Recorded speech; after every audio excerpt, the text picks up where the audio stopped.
ఓ అందమైన సాయంత్రం వారాంతంలో పిల్లల కోసం డల్లాస్ నగరం సబర్బ్స్లో ప్లానో అనే సిటీలో జరిగిన ఒక బెలూన్ ఫెస్టివల్ పిల్ల పెద్దలు ఎంతో సంబరంగా కేరింతలు కొడతా ఆనందిస్తున్నారు.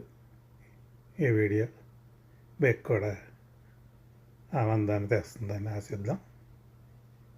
చూసి నచ్చితే ఒక లైక్ కొట్టండి, బాగుంటే షేర్ చేసుకోండి. మర్చిపోకుండా మాత్రం ఛానల్కి సబ్స్క్రైబ్ చేయండి. ఏమనిపిస్తుంది మీకు కామెంట్ రూపంలో తెలియజేయండి. అద్భుతంగా లేకపోయినా బాగానే ఉందని నాకు అనిపిస్తుంది. నా అభిప్రాయంతో మరి మీరు ఏకీభవిస్తారా? బాయ్.